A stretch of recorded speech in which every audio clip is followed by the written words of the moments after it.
Bismillahirrahmanirrahim. Assalamualaikum warahmatullahi wabarakatuh.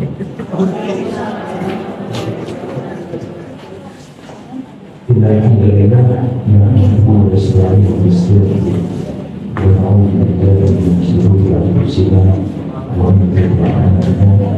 Man yahdihillahu fala mudilla lahu wa man yudlil fala hadiya lahu. Asyhadu an la ilaha illallah wahdahu la syarika lahu wa asyhadu anna Muhammadan abduhu wa rasuluhu la ilaha illallah. Alhamdulillah rabbil alamin. Segala puji atas segala begitu banyak kenikmatan yang semoga Allah berikan kepada kita semua, dan semoga Allah masih memberikan diri kita meskipun yang berbatasan pada umat, maka kita berharap Allah masih memberikan segala langkah kita dan hidup kita mencontohkan dalam hal kebaikan. Pada kesempatan ini kesempatan yang kedua, dan kita memberikan amanah untuk memberikan sedikit sharing pada kali ini terkait dengan tema yang kami pilih terkait dengan profesionalitas nakes terpaksa berangkat dari pekerjaan profesional kedokteran, tapi harus kita sadari bahwa segala sesuatu juga amanah yang kita dapatkan yang harus kita kerjakan, dan ini adalah konsekuensi sebagai insan ilmiah. Bapak Ibu sekalian, kalau kita bicara terkait dengan pekerjaan apapun profesinya, latar belakang yang kita buat, baik itu profesi mungkin dalam bidang kesehatan ataupun mungkin profesi lainnya, maka tentu kita dituntut untuk bekerja secara proporsional dan profesional. Segala sesuatunya, apapun profesinya, apakah itu profesi medis ataupun non medis, maka kita dituntut untuk proporsional dan profesional. Apa yang dimaksud terkait dengan proporsional dan profesional? Misal ada suatu pekerjaan proyek ingin membangun rumah.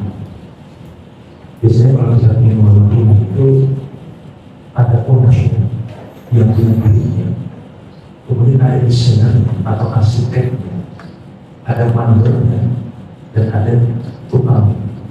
Benar itu. Kalau kemudian ada pekerjaan yang tidak proporsional, yang punya duit bekerja sebagai tukang, yang desainer bekerja sebagai mandornya, kemudian yang mandor seakan sebagai desainer, dan yang tukang seakan-akan sebagai yang punya duit. Kira-kira ilustrasi demikian proyek yang membangun rumah jadi atau tidak? Tidak. Taruhlah mungkin jadi, tapi mungkin tidak baik bentuk bangunan. Kenapa? Karena ada tumpang tindih terkait dengan peran masing-masing. Tukang seharusnya bekerja masuk jam 8, pulang jam 5 sore, ya biasanya. Tapi seakan-akan seperti yang punya duit, maka seperti mandornya.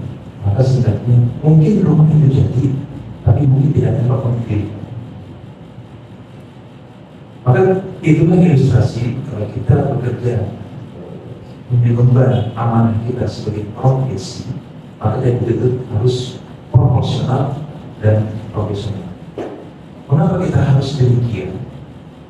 Sama-sama kita ketahui, dimanapun kita berada dalam mengerjakan suatu pekerjaan, di instansi apapun kita berharap, kemudian kalau kita menjalankan peran masing-masing, maka akan melahirkan keteraturan, dan akan elok untuk akademik. Kalau kita tidak teraturan, ataupun kita tidak proporsional, ataupun tidak profesional, maka kemudian ragu bisa jadi kita mungkin profesi gadungan. Contoh misalnya ada pasien datang ke dokter, dokter saya sakit dada saya. Kemudian dokter mau stetoskop, ditempelkan stetoskop di jidatnya. Kira-kira pasien itu berpikirnya apa? Dok, yang sakit itu dari saya, bukan kepala saya. Tapi ditempelkan ada kepalanya. Maka kita bisa berpikir, jangan-jangan di dokter bisa contoh ya, bisa ada pasien dengan infarkt, kira-kira sudah pembukaan sekian, maka sang bidan menyuruh buka mulut dia untuk dihitung pembukaannya. Kira-kira benar atau tidak? Ini bidan semangat yang keluar dari bawahnya kok semangat mulut. Jadi ini bidan tidak benar. Maka kita semua harus taat dengan aturan ini. Yang kemudian dengan segala aturan yang harus sudah disajikan gitu ya, dan kita harus taat. Kita harus mengikuti kaedah pekerjaan kita secara profesi.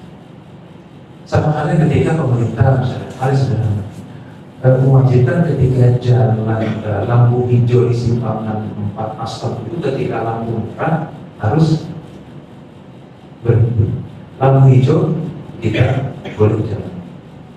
Imbasnya ketika ada salah seorang melanggar aturan, maka akan memberikan mafsadat, kerusakan bagi dia diri sendiri.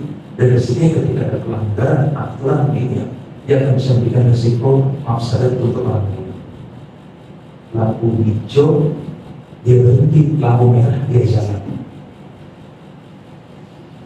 Jalan kita kalau berjalan yang membutuhkan kendaraan kita sebelah kiri. Ya. Tiba-tiba mengatakan kiri ini tidak berfaedah, tidak sunnah. Kita harus jalan sebelah kanan. Dia naik motor melawan harus di sebelah kanan. Benar atau tidak? Merugikan diri sendiri dan akan merugikan orang lain. Maka kita harus belajar untuk taat aturan dalam profesi. Dan yang ketiga, paling poinnya kita imbas kita profesional kita karena perlu identitas yang menunjukkan sehingga penyebaran kita kembali ke semua.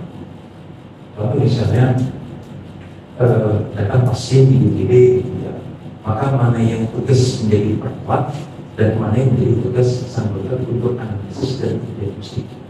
Kemudian ada petugas penunjang untuk mengambil level dan mengambil sampel laboratorium darah. Jika terbukti ya tidak ada identitas untuk mengambil itu semua, maka itu akan menjadikan kebingungan satu-satu. Mana yang perawat, mana yang dokter, karena identitas kadang kerap dilakukan. Contoh misalnya ada orang bertugas dan biasanya menjelang jam 7 ya ketika anak sekolah berangkat semua dari rumah, ada orang yang mengatur lalu lintas. Yang kita tahu secara dia adalah polisi, tapi pakaiannya adalah pakaian jas navy, gitu ya, pakai stetoskop, terus ngatur jalan lalu lintas. Jadi kita bertanya, ini polisi atau dokter? Jangan-jangan juga polisi, ini polisi baru. Ataupun jangan-jangan ada dokter gadungan gitu. Dan bentuk identitas sehingga orang bisa mengenal apa profesi pekerjaan kita. Dan begitu banyak aturan-aturan lain dalam pekerjaan kita. Karena kita harus ada leader, ada koordinator, ada posisi KTU misalnya, ada posisi di atasnya kepala puskesmas. Itu suatu hal yang lumrah. Maka dibutuhkan kita ketaatan atas pimpinan. Itu harus ada loyalitas kita terhadap pimpinan selama dalam hal-hal yang baik sesuai dengan koridor aturan mainnya. Kenapa ini semua kita perlukan?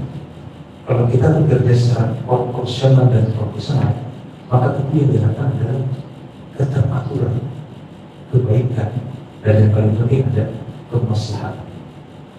Sehingga kita bisa ada pemahaman makhluk kepala. Kalau ada segala sesuatu yang dikerjakan tidak proporsional dan tidak proporsional, maka dalam hal ada kebaikan dan kemaslahatan yang akan diciptakan. Justru kebaikan maka kemudian akan terjadi, bisa jadi kerusakan, ketidakaturan, kesemrawutan, dan mungkin kebinasaan. Semua profesi dituntut proporsional dan profesional. Bahkan seorang petani sekalipun, kalau dia tidak proporsional dan dia tidak profesi dan menjalankan amanah kembali dia, bahkan sebagai seorang petani saja, maka kita tidak bisa menikmati beras bahan pokok yang kita nikmati. Ataupun misalnya anggota militer, gitu ya, maka itu juga dia dituntut untuk profesional menjaga keamanan negara.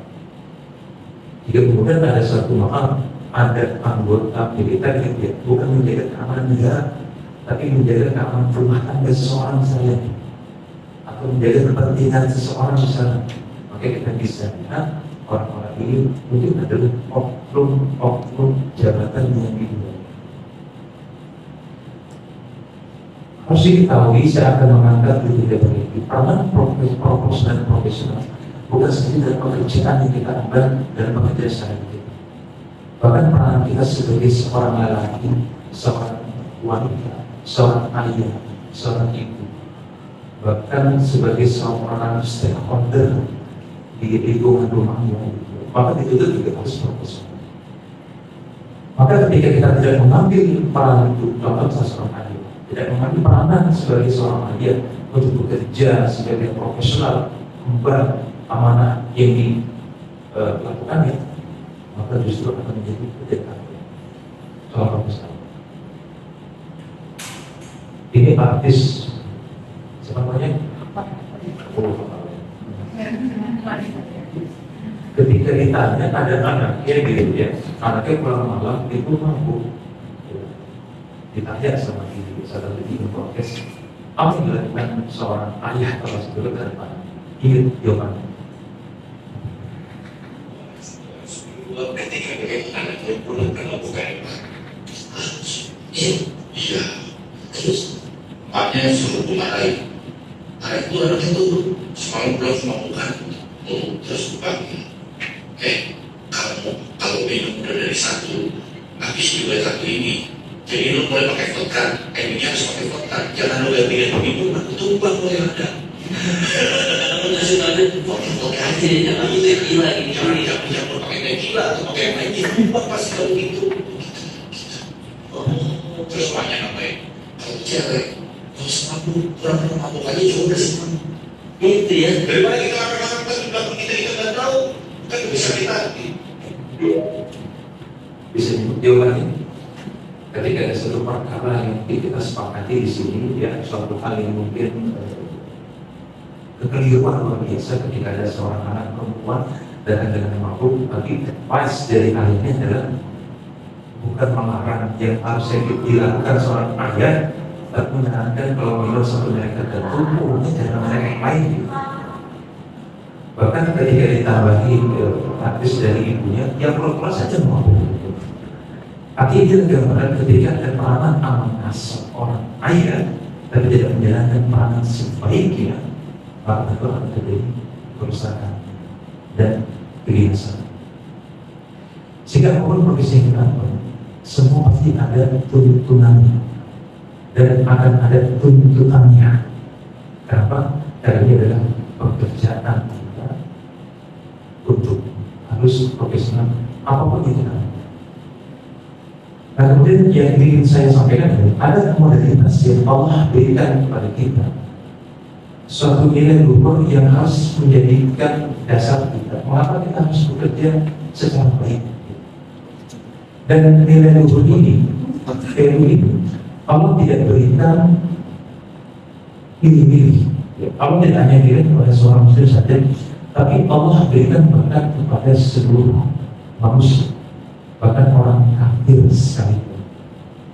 Yang kemudian nilai luhur ini meskipun nilai abstrak, tidak nampak, tapi ketika nilai ini benar, maka akan melahirkan nilai-nilai kehidupan yang benar. Apa itu? Bahkan nilai ini ya dalam kitab Al-Fakir, ya, Ibnu Nawawi mengatakan Hal ini ya, yang menjadikan al-insanu al-afdalu minal al-makhluqat. Hal ini yang kata ulama mengatakan suatu anugerah yang diberikan kepada manusia yang menjadikan manusia lebih mulia di atas setiap makhluk ciptaan. Dan inilah yang menggaris kita untuk hidup di dunia. Bahkan kata ulama, jumhur ulama garis sepakat, hal inilah yang kemudian ketika diberikan kepada manusia menjadikan manusia afdalu minal malaika. Bahkan manusia lebih mulia dibandingkan makhluk. Apakah yang masuk surga? Apa bahasanya adalah al-fikr, akliyah atau intelektualitas. Yang kemudian kalau kita memiliki intelektualitas akan mencerminkan nilai-nilai kepribadian, nafsiyah, saksiyah. Dan ini akan bisa menentukan profesional atau tidak. Tetapi nilai ini nampaknya tidak cukup. Nilai ini nampaknya tidak cukup. Perlu diketahui yang kemudian ketika Allah berikan yang namanya akal, maka tentu ada konsekuensi yang kemudian akan terikat kepada manusia tersebut yang tidak terikat kepada hewan. Karena hewan tidak punya akal. Jika suatu pemberian pasti ada konsekuensinya. Maka setiap akan diberikan Allah untuk manusia, maka tentu ada konsekuensinya yang akan muncul. Apa itu? Kalau misalnya ada kucing, atau contohnya misalnya ada anjing, itu gonggong-gonggong, ya, terus gonggong setiap orang lewat gonggong-gonggong, gitu. Terus kita bisa mengatakan bahwa anjing jangan kurang ajar, gitu. Ya susah. Terus dia bilang mengejar orang menggigit. Terus kita sidang, bisa nggak kita sidang ke anjing di pengadilan kita hukum? Nggak bisa. Konsekuensi makhluk ketika tidak punya akal ya begitu. Atau ada kucing misalnya, ketika sehingga saya lagi kapan depan itu lagi musim kawin kucing, di mana kucing kawin itu. Tiba-tiba kucing kawin ya di masjid, bahkan di samping imam dekat imam misalnya. Terus kita bisa mengatakan kucing dan orang ajar ini kamu berzina ini gitu. Bisa kita mengatakan begitu? Ya, bisa. Karena konsekuensi tidak adanya akal untuk makhluk hidup yang mulai kucing atau manusia, maka tidak ada konsekuensi hukum. Tapi kemudian kalau manusia di luar menggonggong-gonggong, mengganggu orang, tentu ada konsekuensi. Terus tiba-tiba ada timbul nafsu syahwat birahi, kawin gitu di publik tempat umum, maka justru ini perkara masalah yang besar. Maka inilah penting karena akal yang akan bisa menuntut kita untuk kita bekerja secara profesional. Tapi sekali lagi intelektualitas itu menjauh utama. Harus ada nilai yang kira-kira bisa membuat nilai itu baik atau tidak. Contoh misalnya, dulu ada seorang profesor namanya Stephen Hawking, profesor di Harvard, dari Oxford, dia IQ-nya tinggi, bahkan bisa dikatakan dia IQ-nya rata-rata jenius, dia seorang jenius. Tetapi kemudian dengan intelektualitas yang dia miliki, dia mengatakan dia tidak meyakini adanya Tuhan. Apakah ini menjadikan dia orang yang baik? Tentu tidak. Yang lebih ekstrem lagi ini ada seorang tokoh ya, yang namanya Abdullah Al-Qasimi. Dia menulis sebuah buku yang berjudul Al-Sirah Al-Bayan Islam Wal-Khaniyah. Di zamannya dia terkenal ulama yang cukup terkenal ya, yang dia menulis buku terkait dengan perseteruan antara Islam dan Paganisme. Dia menyerang terkait dengan agama-agama musyrik dan lain sebagainya. Bahkan seseorang nanti mengatakan dia adalah tokoh setan yang kedua. Intinya malah pintar dalam sibuk agama. Tapi apa yang terjadi dalam perjalanan dinamikanya ya, dengan ilmu yang dia miliki, dia mengganti penampilan masih dengan nama yang sama, Abdul Al-Qasimi. Tapi kemudian ada suatu pemikiran-pemikiran yang intelektual yang tergabung dengan pemikiran ilmu Islam, sehingga dia menasbihkan dirinya murtad daripada Islam. Dulunya dia menulis buku-buku yang membela Islam, yang kemudian dia menulis buku yang menyerang Islam, dan kontrol pada akhirnya dia mati wafat dalam keadaan kafir. Artinya apa? Nilai intelektualitas, bahkan ilmu yang kita miliki tidak menjaminkan seorang itu baik. Maka tentu ada satu nilai yang kira bisa menentukan manusia itu baik dan akan bisa mewarnai akhirnya pemikiran kita sehingga bisa melahirkan kepribadian. Maka tidak lain itu adalah yang namanya akidah. Akidahnya yang kemudian suatu yang sangat-sangat penting harus kita jaga dan kita bina dan kita harus fokus jadi itu. Dan kalau menurut saya tadi bicara terkait dengan berbagai macam profesi yang saya sebutkan, maka kita dibutuhkan ada tuntunannya dan ada tuntutannya dan semua ada segala konsekuensinya. Itu adalah profesi pekerjaan kita. Sepakat ya? Yang menjadi isi adalah kesimpulannya. Ada suatu profesi yang kita miliki dan kita angkat dan kita pilih. Dan profesi ini kita tidak bisa lari darinya. Kalau tadi adalah profesi pekerjaan, ini adalah profesi kehidupan kita sebagai seorang muslim. Kalau kita bekerja di dunia, kita dituntut profesional, dituntut tidak kurang. Sekarang, maka begitu juga sebaliknya, yang menjadi analogi kita kali ini, kita mengemban sebagai profesi kehidupan sebagai seorang muslim. Toh juga ada tuntunan, ada amanah, ada aturan yang kita ikuti. Suka atau tidak suka harus kita jalankan. Untuk apa? Untuk aturan. Kedua apa? Untuk kepatuhan kita. Dan yang paling penting adalah segala aturan main dalam agama. Toh juga ada pimpinan yang kita taati. Ada big boss yang harus kita patuhi, harus kita taatkan, kita jalankan. Bahkan segala syariat yang diberikan harus dipatuhi tanpa syarat, suka atau tidak suka, berat atau ringan. Katanya kita ingin profesional dalam pekerjaan, jangan lupa kita harus profesional dalam kehidupan kita sebagai seorang muslim. Mengapa demikian? Karena sudah ada amanahnya. Sebagaimana Allah katakan, "Inna a'udna al-amanah bis-samawati wal jibal."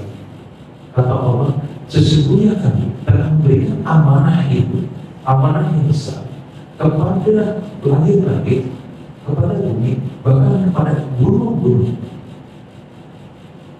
Tapi kemudian al-baina an yahmilnaha wa asfaqna minha. Tetapi langit-langit itu, bumi itu dan gunung-gunung itu enggan untuk memikul. Khawatir mereka berat untuk melaksanakannya. Dan kemudian kata Allah, wa ma halal al-insan.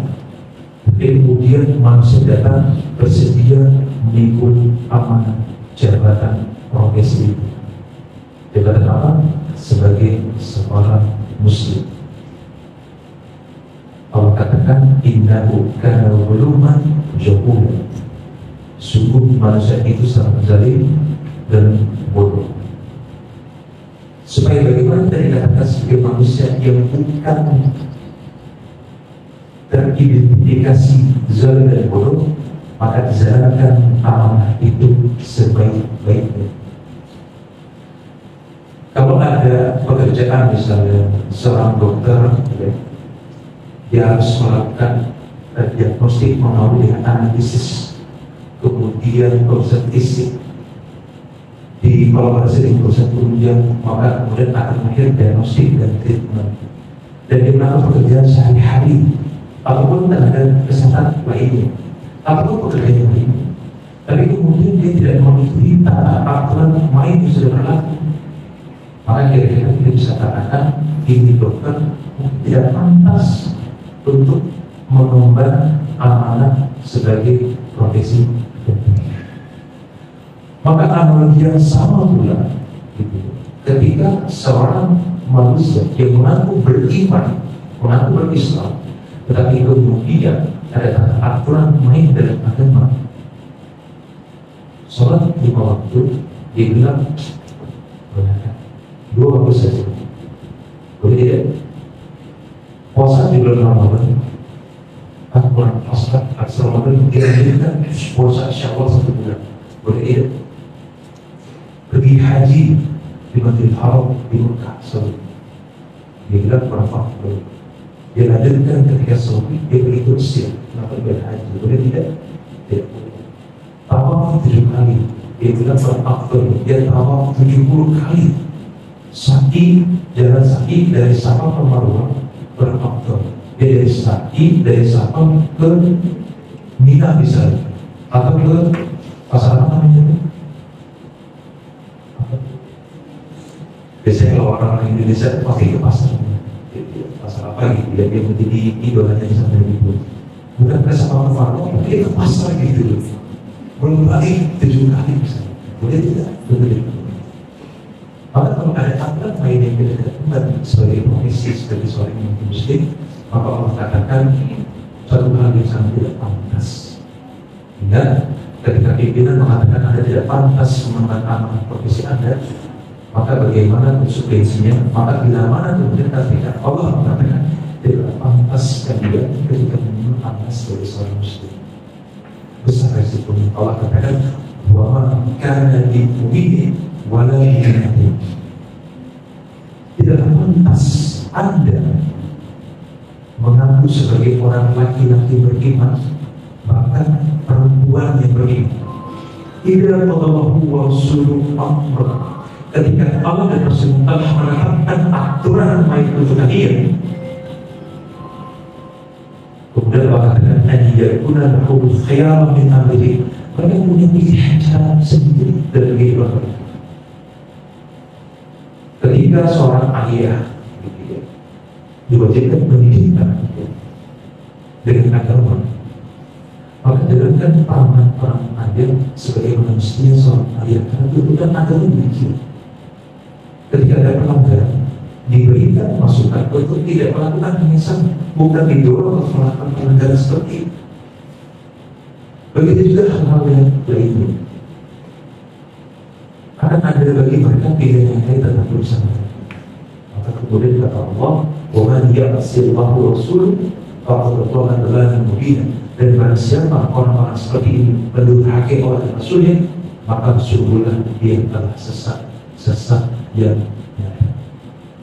Sekali ini kita ada dituntut untuk menjadi profesional kehidupan dunia, maka dia melepaskan amanah kita profesional dalam kehidupan beragama. Saya lanjutkan. Untuk apa demikian itu semua dilakukan? Dan tidak lain, memang untuk ketepaturan, untuk kebaikan dan tentu kemaslahatan. Apapun hal yang terjadi, apapun ujian yang terjadi, apapun ujian yang menimpa kita, maka kita tetap profesional dalam segala keadaan. Anggaplah itu semua sebagai ujian dalam kondisi himpitan dunia, dalam kondisi himpitan ekonomi sekalipun, maka kita wajib juga menjalankan perintah agamanya semampu yang kita lakukan.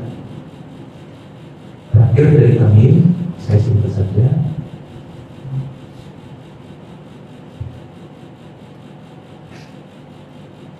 Ini sebagai contoh, ya. Kemarin musibah yang Allah timpakan pada saudara kita di Turki ketika ada gempa, ya. Berapa sekali saja, 2,4 sekali yang akhirnya membumi hanguskan sebagian kota yang Turki. Ada sebuah berita yang cukup ini kami ambil, ada seorang kakek tua yang terhimpit di tengah reruntuhan.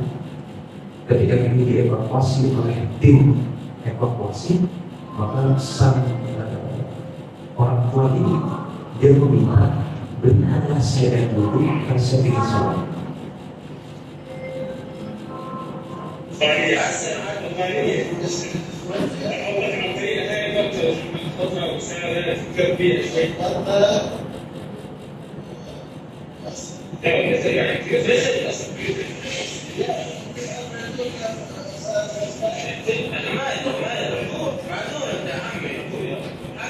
شوية لو إن شاء الله طالعك وتتوفى وتصلي وما في شيء.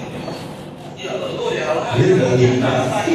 buru-buru untuk bagaimana orang dia hanya minta air wudhu untuk bagaimana bisa sholat. Karena sekian hari dia tidak bisa menerima air wudhu sholatnya ini. Jadi itu pertanyaan kita. Dalam kondisi orang hidup hari ini tanpa orang tua tetap berupaya bagaimana menjalankan perintah agama. Hari ini begitu banyak orang hari ini dia bukan terhimpit tertutupan, tapi terhimpit ujian dunia, terhimpit masalah ekonomi dunia, terhimpit mungkin masalah terkait dengan di rumah tangganya, susah sekali untuk mendekatkan dirinya kepada agama. Susah sekali karena himpitan ekonominya, kemudian dia susah menggerakkan kakinya untuk hadir kepada majelis-majelis agama. Khusus laki-laki, ketika dia mungkin terhimpit terhadap dengan masalah ekonomi dia, misalnya susah bagi dia untuk melangkahkan kakinya untuk menyambut sambutan ketika Allah memanggil melalui kumandang haji. Berat kaki. Ataupun hari ini banyak orang terhimpit dengan kesenangan dunia, maka susah dia menggerakkan dirinya untuk mendatangi hal-hal kebaikan, mendatangi masjid untuk sholat jamaah. Bahkan hari ini begitu banyak orang terhimpit dengan kesenangan dunia, susah untuk mengangkat selimutnya ketika azan subuh dikumandangkan. Bahkan hari ini begitu banyak orang terhimpit dengan dinginnya, kemudian terhimpit dengan selimutnya, menyelimuti tubuhnya, susah untuk mengangkat, membuka kelopak mata. Kita bisa katakan ada hal yang tidak profesional dalam menjalankan kehidupan. Musibah yang terjadi di sebelah sana sesuai menjadi pembelajaran untuk kita hari ini. Hari ini kita mungkin bebas, kita tidak terhimpit dengan masalah ekonomi, kita tidak terhimpit dengan masalah ujian rumah tangga kita. Terus apalagi menjadi alasan kita untuk tidak menggerakkan diri kita untuk mendapatkan kebaikan. Karena kita tidak tahu apa yang terjadi kesalahan. Allah katakan wa tadri nafsun ma taksib wa tadri nafsun, dan kita kata Allah tidak ada seorang yang mengetahui apa yang terjadi di esok hari. Apabila nanti Allah akan timpakan musibah seperti Turki menghimpit kita semua, maka justru pelajaran ini akan menjadikan pelajaran kita untuk sadar segera mungkin satu tinggi tidak jalankan profesi profesional dalam kehidupan, tapi jangan lupa kita profesional dalam kita beragama sebagai seorang muslim. Kapan kita harus sadar itu semua? Kapan kita sadar akan ada saatnya semua manusia akan menyadari itu semua. Sesungguhnya kiamat kecil itu dipelajari kita untuk menyadari agar kita bisa bergerak untuk mensetir diri kita untuk melangkah menuju hal yang baik. Sampai kemudian ada suatu peristiwa akan menyadarkan semua umat manusia apa itu kiamat. Terakhir dari aku, sebelum mungkin ada pertanyaan akan disiapkan dari Bapak.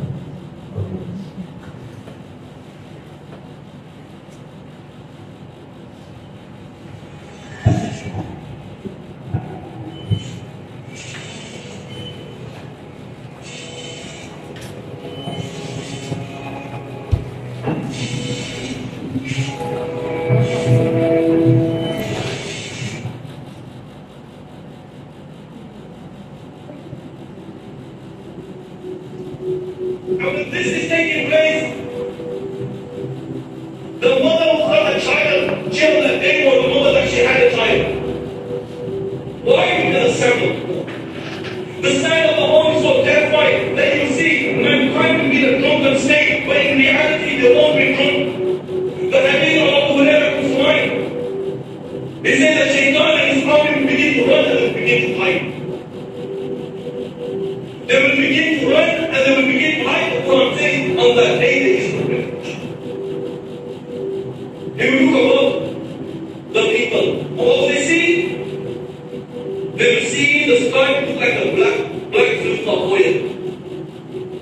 It will crack piece by piece. The earth beneath them. It will crack piece by piece. The ocean will be on fire on their day, and they will explode from their places. Allah, make a picture this in your mind. That the ocean, there will be a fire and they will explode from their places. The stars will lose their shine, and they will come crashing down, and there will be darkness everywhere. And when there is darkness everywhere, nothing will happen. Every single thing in the universe will come to an end. The hadith of Abu Hurairah says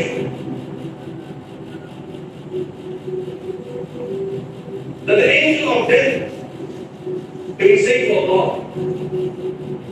"O Allah, all those are in heaven and all those are in the dunya, they have come to an end, except for those who you wish to remain alive, Allah." Allah will say, "Who remains?" And the angel will say, "Allah, Jibreel remains, Mikael remains, Israfil remains, and the angels who are carrying the throne, they remain." Allah the Almighty will say, "Let death come to Jibreel, let death come to Mikael, let death come to Israfil, and let death come to all those angels who are carrying my throne." Then Allah will say, "Who remains?" Ya Allah knows who remains. Allah will say to the angel of death, "Who remains?" And the angel will say, "Allah, I remain, you remain, no one else remains." And then Allah will say, "I created you for a purpose. You have fulfilled your purpose. You also die and you die." And then Allah the Almighty, He will roll up all the heavens in His hands. He will roll up all the worlds in His hands. And Allah will raise His voice. And Allah will say, "I am the Almighty Allah. I am the Almighty Allah. For whom is the divine rule today? For whom is the power today? For whom is the kingdom today? I am the King of all kings. Where are your dictators? Where are your princes? No one will answer. Allah Himself will answer. And Allah will say, "Power is for Allah. Life is for Allah. The one, the only, the irresistible." Baik, Bapak sekalian, mencukupkan untuk pertemuan kita. Sebelum saya tutup, mungkin ada kesempatan dari pertanyaan dari saya. Teman-teman mungkin ada yang ditanyakan. Belum masih ada narasumbernya, Pak Pukul. Iya, mau tanya. Begini dari saya Bapak. Ini kalau kita kan sebagai seorang wanita, tapi juga sebagai ibu rumah tangga tentunya ya, ibu dari anak kita, dan juga kita sebagai wanita yang bekerja. Ini menjadi dilema banget ya. Di satu sisi kita pengen disiplin, ya, karena kita harus masuk dalam 7-15. Di satu sisi kita punya anak yang akan tentunya pagi-pagi ribet banget menyiapkan anak untuk sekolah. Jadi kadang-kadang kita sering terlambat untuk apel pagi untuk masuk sesuai aturan dari pemerintah. Ini hukumnya gimana nih? Karena kita juga sebagai ibu rumah tangga juga berkewajiban untuk merawat anak-anak kita dan mungkin ya dengan suami juga sih. Untuk solusinya biar kita.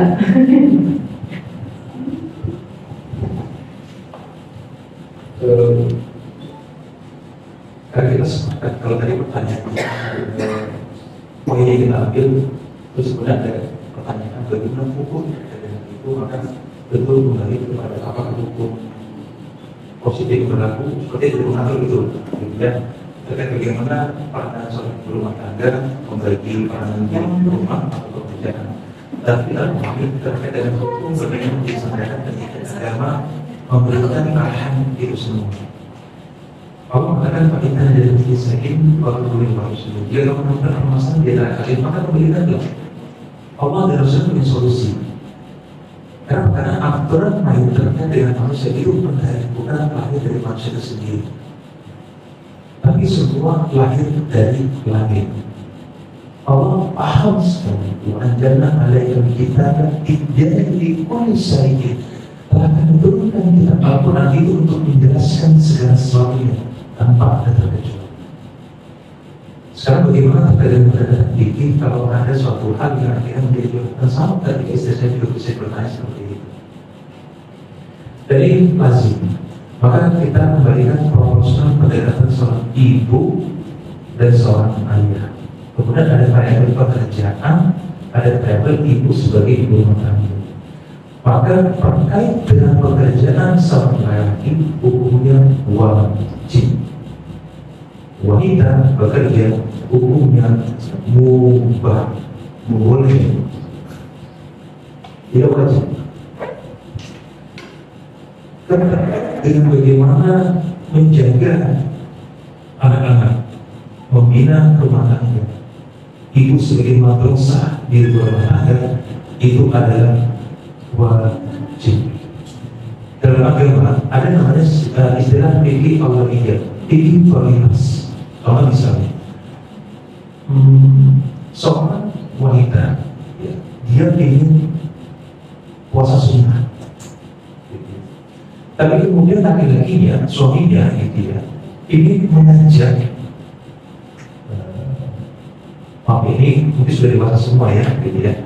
Ingin melakukan hubungan keinginan, maka secara prioritas hukum puasa itu adalah sunnah, tapi menuruti keinginan suami suatu hal yang baik, hukum yang wajib, maka wajib istri membatalkan puasanya.